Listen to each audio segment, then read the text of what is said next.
Bonjour à toi. Eh bien, j'ai décidé ce dimanche de te partager des travaux que je fais un petit peu là sur la maison en pierre. L'idée, si tu veux, c'est que la porte d'entrée de la cuisine donc prend beaucoup la pluie. C'est une partie voilà qui prend la pluie avec le vent et avec le toit aussi hein, qui n'est pas où il n'y a pas de chéneau. Et donc l'idée, c'est de faire une marquise au-dessus de la porte, qui ne soit pas trop grande pour ne pas faire trop d'ombre non plus dans la maison, parce que je veux garder la lumière, puisque c'est la seule source de lumière, avec la petite fenêtre à côté. Et donc je vais faire cette marquise avec des bois de récupération hein, que j'ai sur le terrain. Donc je te montre tout cela en images. Voici donc le devant de la maison et la porte hein, que je veux couvrir. Parce que l'idée c'est que là tu vois, toute l'eau qui tombe d'au-dessus, quand elle descend là, alors déjà, elle peut gicler par terre et aller sur la porte. Donc ça, c'est un petit peu agaçant. Enfin, agaçant, c'est pour la porte. Hein. Moi, je pense surtout au fait de la porte pour que le bois se conserve le plus longtemps possible. Et en même temps, ce qui se passe, c'est que le vent souffle, donc ça emmène souvent la pluie par là. Et quand on sort également, quand on veut fermer, ouvrir, enfin voilà, on se fait un petit peu tremper parce qu'il y a justement là pas de chez nous hein, pour l'instant, vu que le toit n'est pas refait. Et donc toute l'eau tombe directement ici, devant, donc c'est un petit peu gênant. Donc l'idée c'est que la marquise elle va dépasser du mur de 50 cm, pas plus, puisque ça correspond à l'écart à peu près qu'il y a au-dessus, pour éviter de se recevoir de l'eau sur la tête aussi. Et donc j'ai commencé à faire ça à l'intérieur, parce que là on a une éclaircie, mais c'est vraiment rare, c'est une période de pluie. Et donc je te montre ça. Hop. J'ai commencé doucement, donc tu vois, je récupère donc des bois comme cela. Toc, voilà. Je récupère des bois comme cela, donc c'est du sapin. Hein. Alors je sais pas quelle essence de sapin, c'est un sapin blanc. C'est pas du douglas, qui est dans la forêt. C'est des morceaux hein, qui sont morts. Et donc là, tu vois, j'ai commencé à faire un cadre déjà. Donc ça, faut imaginer que c'est le cadre qui va être au-dessus de nos têtes. Et en fait, là, sur le côté, hop, ça va monter vers le mur. Ça va monter vers le mur. Je vais faire un bout de bois qui monte vers le mur comme ça. Et ça va permettre de mettre après des tuiles en bois hein, que je vais faire, de mettre les tuiles en bois comme ça. Et en dessous, ici, qui va aller, alors ça, il faut imaginer que c'est en l'air, qui vont aller en dessous, en direction du mur, et bien je vais mettre ces deux poteaux que je me suis gardés, qui sont à peu près de la bonne longueur. Hein. Et ces deux poteaux donc, vont me permettre de faire ce qu'on appelle un jambage, c'est-à-dire que par rapport à une surface comme ça, par exemple, si ça avance un petit peu, et bien en fait, les poteaux ils vont descendre comme ça, jusqu'au pied. Et donc ça permet, si tu veux, de maintenir après la structure au-dessus pour qu'elle évite de tomber par terre, tout simplement. Ça renforce la structure, plutôt que ça tire dans le mur, en fait. Hein. Donc là, voilà, je suis dans... Alors c'est en même temps, là pour le coup, je fais des assemblages presque traditionnels, je n'utilise pas de vis. Donc j'avais en stock ça, des sortes de chevilles de hêtre. Attends, on se met à la lumière, voilà. Des sortes de chevilles de hêtre. Donc ça, c'est plutôt costaud.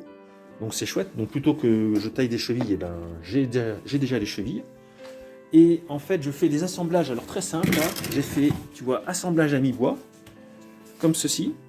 Ce qui permet d'assembler, donc tu vois, les deux bois.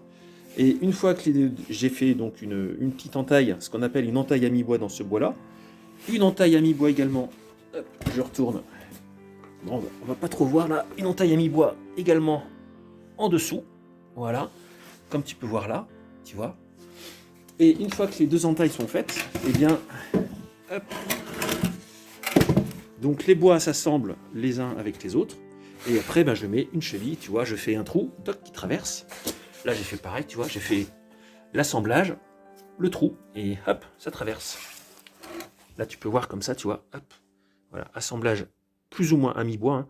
C'est du tire-bois que je fais plutôt pour garder de la résistance. Hein. Et donc voilà, ça c'est le premier assemblage que je fais, donc que j'ai fait, ça fait le cadre. Et maintenant, je vais donc faire les petites pentes, les deux bois qui viennent en pente au-dessus. Puis après, ce sera le jambage. Donc suite au prochain épisode. Voilà donc la présentation. Là, je présente la structure sur le mur. Donc l'idée, tu vois, c'est que ce cadre, celui-là, le cadre que j'ai fait là, qui est au-dessus, et ben, il va être fixé contre le mur. Donc là, tu vois, ben, j'ai calé un peu hein, pour pouvoir présenter puis faire les trous. Et puis ben, là, pour que ça tienne tout ça, j'ai mis donc le poteau. Attends, je reprends du recul. Ce poteau-là et ce poteau-là, c'est les poteaux après hein, qui vont venir. Là, on peut comprendre un peu plus que je vais faire venir. Ils vont partir de là pour descendre ainsi jusqu'en bas du mur. Et comme ça, ben, ce sera sympa. Puis ça va bien tenir sur le mur, ça va bien appuyer, donc ce sera cool. Donc voilà, ça se présente. Donc là, je vais fixer tout ça. Enfin, je vais déjà faire les trous à ce niveau-là. Je vais faire 3 trous pour que cette structure-là tienne dans le mur. Et après, comme ça, je vais pouvoir faire ce qu'il faut pour les poteaux. À suivre. Alors voilà, ça prend tournure. J'ai donc fixé déjà le haut. Et finalement, j'ai fait des angles de perçage, en fait, si tu veux, qui permettent que là, eh ben, j'ai déjà une pente. Donc comme ça va m'éviter de faire un jambage au-dessus pour la pente. J'ai directement une petite pente. Donc tu vois, je te montre sur le côté. Voilà, tu peux voir la pente. Donc comme ça, c'est cool. Puis parce qu'au départ, je pensais que ça ferait pas assez haut, mais en fait, je passe largement. Je peux même sauter et je touche pas le bois encore avec ma tête. Et vu que je suis assez grand, donc ça va. Et donc maintenant, ben, il me reste à faire... alors là, c'est plus esthétique parce qu'en fait, là, ça tient déjà tout seul. Hein. Ça, franchement, ça tient tout seul. J'ai percé, alors, avec des grosses mèches, hein, et j'ai mis en fait des tiges filetées de 12. Tu vois, j'ai mis 3 tiges filetées de 12. Celle-là, elle est un peu moins rentrée, mais elle est déjà rentrée. Vu que les deux sont rentrés à fond, je peux me suspendre dessus. Hein. J'ai testé. En me suspendant dessus, ça tient. Donc c'est costaud. Donc celle-là, pour l'esthétisme, je vais la couper au ras. Mais sinon, c'est très bien comme ça. Donc c'est vraiment costaud comme ça. Et donc là, si tu veux, les petits jambages sur le côté que je vais mettre comme ils sont là, mais sauf qu'ils vont être en dessous là pour tenir hein, la poutre qui est devant. En fait, c'est plus pour l'esthétisme. Moi, personnellement, je trouve que ça fera joli. J'aime bien et ce sera sympa comme ça. Bon, sinon, j'aurais pu laisser directement juste... tiens, je te montre en enlevant ça. Hop, voilà. J'enlève ça et tac. Voilà, j'aurais pu juste laisser comme ça, tu vois. Ça fonctionnait aussi, hein. En faisant comme ça tient tout seul. Mais bon, allez. Je me dis que j'étais parti sur l'idée de faire des jambages et que je trouvais ça joli. Donc je reste sur cette idée, même si ça prolonge un peu, on va dire, le plaisir et que ça va être un peu plus long à faire. Mais j'aime bien le bois, donc c'est du plaisir. Voici donc le premier jambage de mie. Donc tu vois, j'ai fait vraiment très très simple.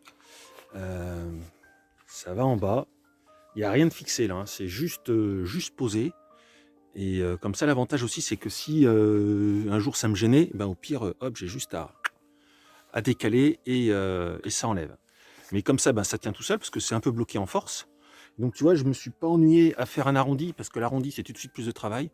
J'ai juste fait un triangle, tu vois, comme ceci, sur lequel repose le bois en étant appuyé, tu vois, voilà. Donc ce que je fais, hein, c'est que je pose ma perche, on va dire, et puis après, hop, je scie. Pour te montrer, là, je viens d'en tracer une, la deuxième. Hein. Donc là, tu vois, je sais pas si tu vois, j'ai mis, ça c'est le point bas, et puis voilà, comme ça, je vais couper. Parce qu'au départ, je pensais faire arrondi, mais c'est vraiment beaucoup plus de boulot. Et puis pour une efficacité qui est pas plus importante, parce que là, pareil, hein, je me suis suspendu et ça tient, ça bouge pas. Donc, il n'y a pas de souci, c'est solide. Donc, une petite image pour t'illustrer hein, le trait de scie. Tu vois, donc en fait, ce que j'avais tracé là, et ben donc ça fait un trait comme ça, hop, qui traverse. Là, je mets, voilà, tu vois que ça traverse. Et là, je suis en train de faire le deuxième, qui de la même manière va traverser pour rejoindre l'autre. Alors, toute la difficulté, d'ailleurs, je suis en train de voir que je ne sais pas ce que ça va faire, c'est après de réussir à ce que les deux se rejoignent bien de l'autre côté. Et ça, c'est le plus dur. Donc là, je vais rectifier peut-être le tir d'ailleurs, parce que j'ai l'impression que ça part un peu de travers. Voilà la coupe. Alors pour te partager, parce qu'il n'y a pas que des réussites, hein, là, la coupe, elle paraît propre à peu près, mais alors quand tu regardes là, tu te rends compte qu'en fait, j'étais complètement parti comme il fallait pas. Enfin, je sais pas, j'étais un peu parti de travers. Et donc là, ça va pas du tout.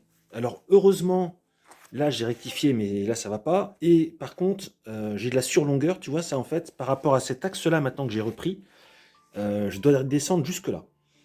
Donc, dans mon malheur, je suis plutôt bien, parce que ça va me permettre de reprendre et de reprendre les coupes, tu vois, comme ça. Là, cette fois-ci, en essayant d'être plus précis. Parce qu'autant la première coupe s'est bien passée que celle-ci, c'est pas ça. Donc là, ben voilà, j'espère que ça va. J'espère que je vais rectifier le tir. Voilà la coupe corrigée. Donc là, tu vois, ça va beaucoup mieux. On voit que j'étais vraiment pas bien parti là à ce niveau-là, tu vois. Là, de ce côté-là, voilà, j'ai bien recorrigé aussi. Et maintenant, eh bien, on va le faire ensemble, en direct. Je vais essayer de le faire à une main, mais ça doit le faire. On va essayer de le présenter et voir ce que ça raconte. Donc déjà, j'installe la base. Voilà. Hop. Là, il faut que je le présente comme ceci. Je ne sais pas si tu vois.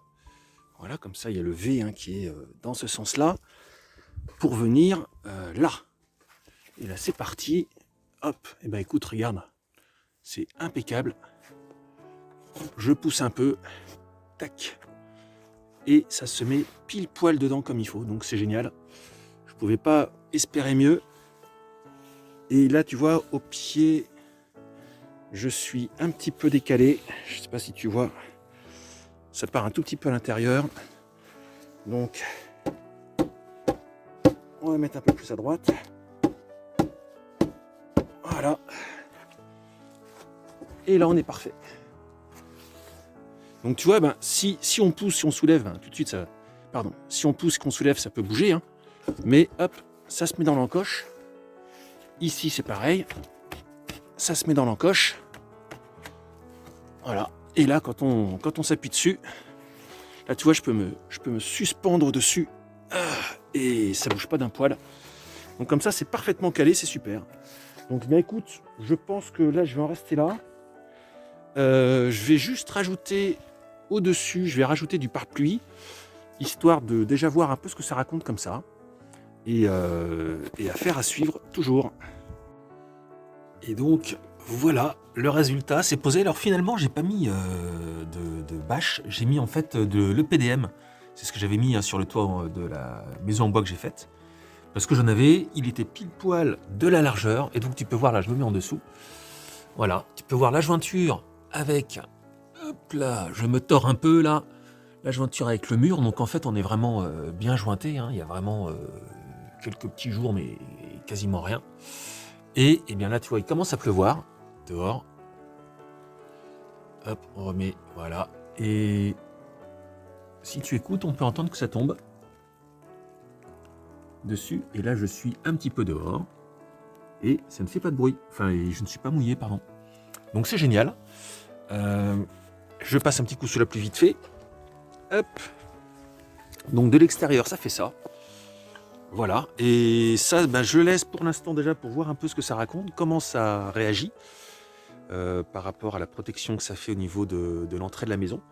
Et puis, si je vois que ça fonctionne bien comme je le veux, et que c'est chouette comme ça, eh bien, je pourrais mettre une jolie petite toiture en bois dessus. Ce sera sympa.